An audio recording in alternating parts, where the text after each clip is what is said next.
C'est une semaine clé en Algérie. Avec ce 37e vendredi de mobilisation, les manifestants contestent l'organisation de la présidentielle le 12 décembre prochain. Ils réclament également la libération des prisonniers d'opinion. Parmi ces détenus, Samir Benlarbi. Voici son histoire, signée de notre correspondant en Algérie, Kamel Zaïd, avec Anthony Fouchard. Il y a 2 mois, ils étaient 3 dans ce bureau, avant que leur collègue Samir Benlarbi ne soit arrêté en marge d'une manifestation contre le régime. Il est toujours en attente de son procès. Les autorités lui reprochent des publications jugées trop engagées sur les réseaux sociaux. Malgré son arrestation, ses amis n'ont rien perdu de leur envie de changement. C'est d'ailleurs ce que Samir leur a demandé. On savait qu'ils allaient arrêter des gens parmi nous pour qu'on oublie nos revendications initiales. C'est la stratégie du régime. Mais Samir et les autres détenus d'opinion nous ont dit « Continuez de vous battre pour le changement et pour le peuple et ne faites pas de nos libérations une priorité ». Samir n'est plus là pour manifester aux côtés de Fateh Benamou, comme tous les mardis et vendredis depuis le début du mouvement de contestation. À force d'occuper la rue, ils ont obtenu la démission d'Abdelaziz Bouteflika. C'était en mars dernier, 7 mois ont passé depuis.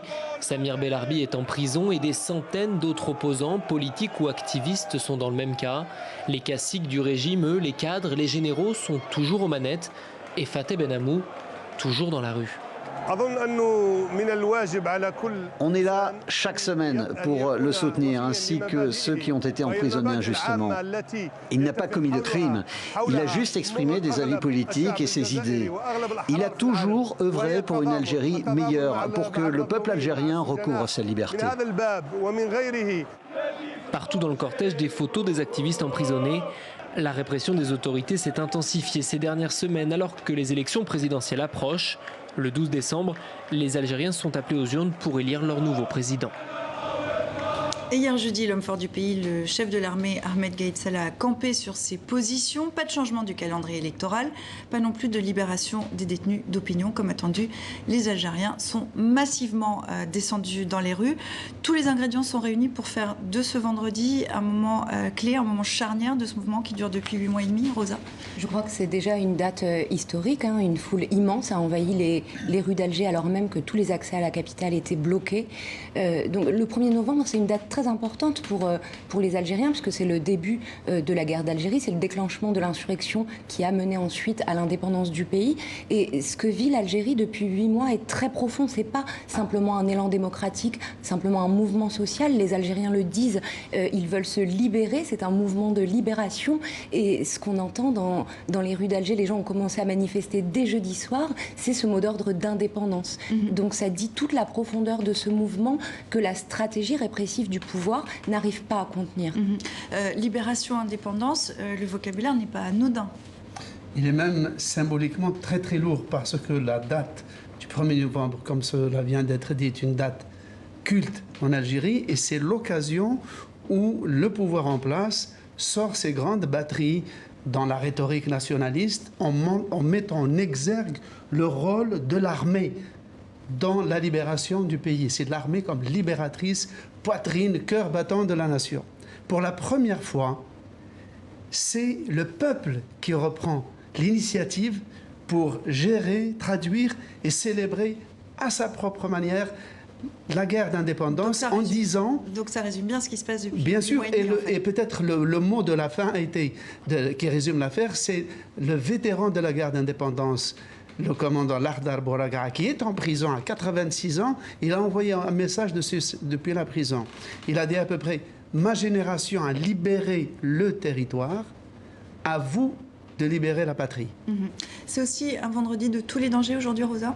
De tous les dangers, je ne crois pas. On ne peut pas imaginer un scénario répressif, justement parce que cette date du 1er novembre est très symbolique et que l'armée ne peut pas se mettre dans la position de réprimer fortement les manifestants. Je crois qu'il faut souligner le contraste aussi avec ce qui se passait à la même époque l'année dernière, avec ce portrait de Bouteflika qui défilait dans des rues vides. Il y a des choses qui ont changé en Algérie depuis un an et vraiment cette idée que le peuple peuple a repris sa place d'acteur politique, elle est installée. Maintenant, le bras de fer se poursuit. Les gens ne veulent pas du coup de force électoral qui est organisé en fait par l'institution militaire qui tient de facto les rênes du pays depuis la chute de Bouteflika. C'est vrai que le portrait d'Abdelaziz Bouteflika dans les rues, ça paraît assez loin en fait. C'est incroyable ce qui se passe en Algérie depuis quelques mois. Tout a été très très vite depuis des mois. On est dans ce combat pour la seconde indépendance de l'Algérie et on voit bien que beaucoup de choses ont évolué. Au tout début, l'armée était très proche du peuple et puis petit à petit, les choses se sont évidemment séparées et différenciées avec le coup de force de Gaïd Salah. Et aujourd'hui, on est dans cet enjeu majeur qui tourne autour du 12 décembre, au-delà du 1er novembre. La présidentielle. Est-ce qu'on fait le choix d'un président de transition pour ensuite amener une évolution, une réforme constitutionnelle et l'évolution progressive, ou est-ce qu'on est encore dans ce stade à ce niveau-là, c'est-à-dire d'une volonté qui concentre un petit peu toutes les revendications autour du dégager-les tous, mais avec un risque ou un certain nombre d'inquiétudes sur la manière dont on peut assurer l'avenir de l'Algérie de manière apaisée et pacifique, tel que c'est le cas pour l'instant, et en tout cas en espérant qu'il n'y ait pas de dérapage. Évidemment, c'est à souhaiter. Et pour l'instant, c'est quand même plutôt dégager-les tous. C'est-à-dire que cette présidentielle, c'est un vrai point de blocage. On a l'impression qu'aujourd'hui, après 8 mois et demi, d'un côté comme de l'autre, les positions sont figées. Pour l'instant, c'est plutôt le régime qui a reculé jusqu'à maintenant, 3 fois par rapport à la présidentielle. Est-ce que cette présidentielle du 12 décembre aura lieu ? En tout cas, pour le moment, on voit que le régime continue selon l'échéancier qu'il avait prévu. Donc, tout récemment, il y a eu donc ces 22 candidatures qui ont été déposées auprès de l'autorité chargée de vérifier effectivement les procédures. Donc, le régime reste dans cette perspective de l'élection le 12 décembre. Et effectivement, le contraste est très fort entre cette logique un peu bureaucratico-politique et puis voilà, ces centaines de milliers de personnes dans la rue qui exigent autre chose et qui veulent aller plus loin. Je pense que la question qui vient d'être posée, effectivement, de l'articulation, de l'atterrissage en quelque sorte, ou en tout cas de la façon dont peuvent se concrétiser politiquement ces manifestations, c'est vraiment une question aussi qui concerne évidemment les responsables du mouvement. Et ça, c'est une question que tout le monde se pose en fait depuis des mois. C'est quelle traduction politique ? Alors sur les élections, d'abord, je crois qu'elles aient lieu ou non, la partie est perdue pour le régime parce que ce scénario électoral, il était pensé par le régime pour se relégitimer. Or, même si l'élection a lieu demain, on voit bien qu'elle est très contestée par la rue. On voit bien aussi que sur ces 22 candidats, seuls 2 sortent du lot. Ce sont 2 anciens premiers ministres de Bouteflika, ce sont des hommes du sérail, des hommes du système. Et donc, évidemment, ils ne peuvent pas incarner ni une alternative, ni même une forme d'alternance. Et puis, on reste dans la même configuration. Les Algériens ne veulent pas d'un scrutin organisé par une administration qui est passée maître dans l'art de la fraude, du trucage. Et donc, quoi qu'il arrive, même si un président devait sortir de ces urnes, il n'aurait pas du tout de légitimité et l'Algérie serait de toute façon ingouvernable. Donc, je crois que le régime est quand même au pied du mur et que, quel que soit le scénario des prochaines semaines, il sera quand même contraint d'ouvrir une forme de transition démocratique. Alors vous dites, il y a des choses qui ont changé, mais en réalité, ce que vous dites là, on le disait déjà en mars, on le disait en juin. Alors la question qui se pose toujours, c'est celle des issues possibles. Comment l'Algérie peut sortir de cette situation qui est une situation de blocage qui inquiète aussi ? Les données de base font qu'il n'y a aucune sortie possible satisfaisante. Pourquoi ? Parce que pour la première fois, l'armée s'avance, gouverne sans masque. La décision d'organiser les élections le 12 décembre a été imposée par l'armée. Donc, un recul sur cette décision serait un désaveu pour le responsable de l'armée qui confierait au suicide politique. Et en plus, ce serait la 3e annulation d'un scrutin présidentiel. Tout ça, en quelques mois, peu de gens survivraient à un tel désaveu. Maintenant, si les élections ont lieu et que donc l'armée a obtenu son élection, ce serait une victoire. Mais quelle victoire pour une armée de vaincre son propre peuple, qu'elle est chargée en principe de défendre. C'est-à-dire, pourquoi je dis qu'il n'y a pas de solution heureuse ? Parce que la population, les gens qui manifestent ne veulent pas de ces élections. L'armée les veut. Ce qui veut dire que jamais les positions n'ont été aussi irréconciliables. Et on ne voit pas qui va reculer. C'est-à-dire que l'impasse C'est cette impasse qui est lourde de danger. Il n'y a pas de solution heureuse, mais il peut y avoir malheureusement une solution malheureuse. Donc à ce stade-là, je suis plus nuancé. Je m'interroge quand même encore une fois, la manière dont on peut transformer cet essai, qui depuis des mois traîne. Il y a la proposition effectivement de cette élection du 12 décembre. Est-ce qu'on ne peut pas imaginer passer par un président qui soit un président de transition, puis petit à petit avancer, parce qu'on est quand même dans un stade à la fois de ce que revendique la rue, entre guillemets, j'aime pas trop l'expression, mais ce que revendiquent les Algériens est légitime à 100%. Mais la question, c'est qu'il va y avoir entonnoir à un moment ou un autre. Et dans ce processus-là, même si le président est légitime, pas légitime ou je ne sais quoi, je crois qu'aussi les Algériens, et un certain nombre d'Algériens en ont peut-être aussi marre, au-delà de la revendication et de la protestation. Ça fait des années qu'il ne se passe rien dans ce plus grand pays d'Afrique, qu'il y a en attendant une situation économique catastrophique, une situation sociale dramatique, et que chaque mois, à mon avis, et chaque jour qui traîne, où on est plutôt dans cette réflexion, parfois pour moi un petit peu idéaliste, de rejeter en bloc tout ce qui peut se présenter, je suis relativement balancé par rapport à ça, parce que j'entends bien qu'on puisse transformer. Mais en attendant, s'il y a une présidentielle, s'il y a un président, qu'est-ce qu'on fait? Est-ce qu'on arrive dans une situation plus chaotique?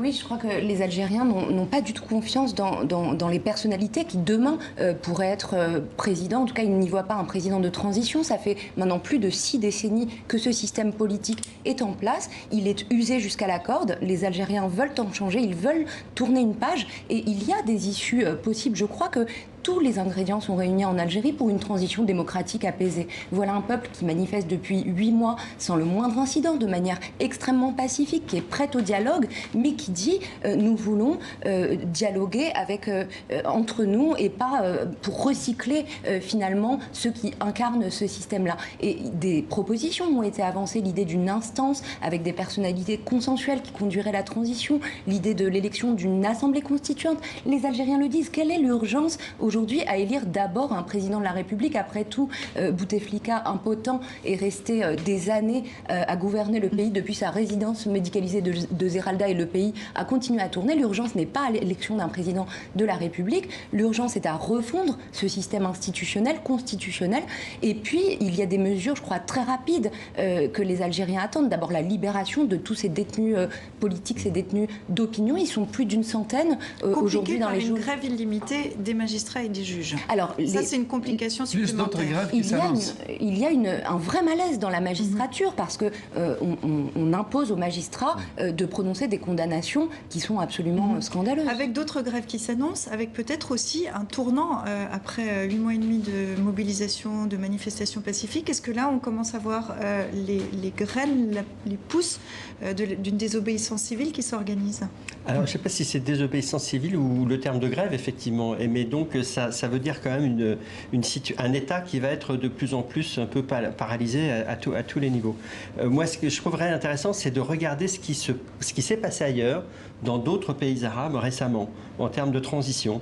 Et ce n'est pas pour dire qu'il y a une solution clé en main pour les Algériens aujourd'hui, mais ce qui est remarquable quand même, c'est que quand on regarde au Soudan, il y a eu effectivement de très fortes tensions. Au Soudan, la rue a chassé le président. Voilà, et puis ensuite, l'armée, il y a eu un face-à-face également entre la rue et l'armée, et il y a eu effectivement une instance un peu de coordination, une médiation extérieure, ça me paraît très intéressant, avec un médiateur qui est même devenu prix Nobel de la paix, le Premier ministre éthiopien. Ce schéma a été rejeté par le chef d'état-major algérien, la comparaison avec le Soudan. Oui, tout à fait. Qu'il trouvait infamante. Exactement. Et alors, une autre possibilité, mais ça ne plaira pas non plus au chef d'état-major algérien, mais c'est effectivement la Tunisie, où là, effectivement, il y a eu, finalement, les institutions ont été mises de côté, il y a eu à nouveau un processus constitutionnel, et dans une situation assez tendue, mais où il y a eu une conscience forte de la part des élites tunisiennes qu'il fallait rester en paix et qu'il fallait surtout pas basculer dans la guerre civile. Je ne crois pas que les Algériens veuillent vraiment d'une médiation extérieure. Ils sont très jaloux de leur indépendance. Oui, mais on l'entend.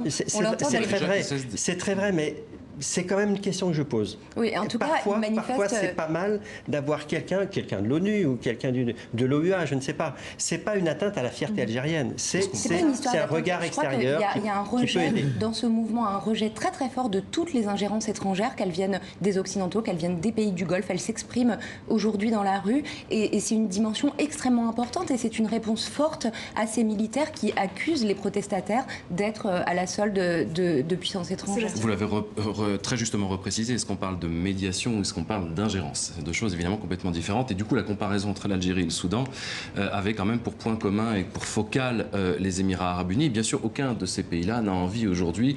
Gaïd Salah prend ses informations encore par une ligne rouge directement auprès de Mohamed Ben Zayed. C'est évidemment un peu problématique pour des Algériens qui veulent cette indépendance totale. Et c'était la même chose avec ce qu'ils avaient essayé de faire du côté du Soudan. Donc évidemment, et en plus la France, du coup, n'est pas la mieux placée. Donc on entend tout à fait que les Algériens, évidemment, aient cette envie d'autonomie, d'indépendance totale. Même avant de parler de médiation, c'est qu'il n'y a pas d'instance, au moins de discussion entre le régime et la population. Car on a un peu idéalisé le mouvement du Hirak, mais ce mouvement du Hirak, 9 mois après, est incapable de désigner ne serait-ce qu'un porte-parole, d'avoir un site web où on peut le contacter, d'avoir une direction ou une coordination nationale, ne serait-ce qu'à titre provisoire, car tout de même, pour divorcer, il faut quand même, il faut discuter, il faut négocier. Oui, c'est sa faiblesse et c'est la faiblesse aussi. Moi, je crois que c'est une... Regardez par exemple, Aoun, dès la première semaine, le président Aoun est allé devant la télé et il a dit aux manifestants, désignez de représentants, venez. Je suis prêt à écouter vos inquiétudes et vous transmettre les miennes. Dans une démocratie. Ce mouvement populaire l'a dit de manière assez claire, il ne veut pas désigner de représentants. Et on voit bien, là, dans la stratégie répressive déployée par le pouvoir, on essaye de mettre en prison des figures du mouvement populaire pour essayer, finalement, de l'étouffer. Ça ne marche pas parce que c'est un mouvement très horizontal. Donc c'est effectivement une de ses forces. D'un mot, Sébastien. Slimane parlait de démocratie, mais évidemment, en Algérie, c'est beaucoup plus compliqué. Mais en même temps, est-ce qu'on fait encore durer des mois et des mois avec aucune personne qui émerge, et quand même elle émerge, si elle n'est pas reconnue par Gaïd Salah et le régime, peu importe, mais au moins elle émergera, y compris à notre égard, y compris pour nous. Et du coup, de l'extérieur, on pourra au moins avoir ce sentiment que l'essai est globalement à peu près transformé. Ce qui aujourd'hui se situe un peu finalement comme, comparaison peut-être rapide, mais en tout cas comme les Gilets jaunes, c'est qu'est-ce qu'on fait à un moment, comment on fait émerger des personnes. C'est la grande question. Et d'un mot pour terminer, dans quel état d'esprit est le régime aujourd'hui? Après 8 mois et demi, on a beaucoup parlé des manifestants. Le régime, qu'est-ce qu'il fait? Dans quel état d'esprit il est? Est-ce qu'il y a des divisions? Moi, je crois qu'ils sont faire. Les dernières déclarations de Gaïd Salah sont très dures vis-à-vis des protestataires, vis-à-vis des manifestants. Je crois qu'il y a des intérêts colossaux aussi en jeu qui font que ces gens s'accrochent. Il faut savoir que ces dernières semaines, des contrats de gré à gré ont été passés. On permet à des multinationales étrangères de pouvoir exploiter des gisements gaziers, pétroliers, d'engager l'exploration s'agissant du gaz de schiste, alors que c'est complètement rejeté par la population.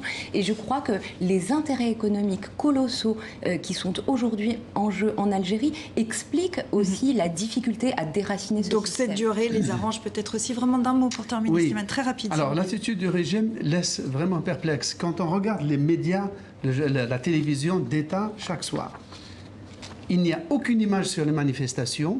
Par contre, on nous montre des radiotrottoirs qui totalisent à peu près 7 ou 8 personnes chaque soir, des gens qui viennent dire on n'en peut plus d'attendre ces élections, vivement les élections. Et le commentaire, c'est le peuple attend avec fébrilité, avec ferveur ces élections. Et morale Donc de cette l'histoire dénégation... en Algérie, il y a TV5 Monde, il y a Kiosque, on est très regardé là-bas. Donc peut-être que là, c'est aussi une option présidentielle. Donc pour l'heure, toujours fixée au 12 décembre.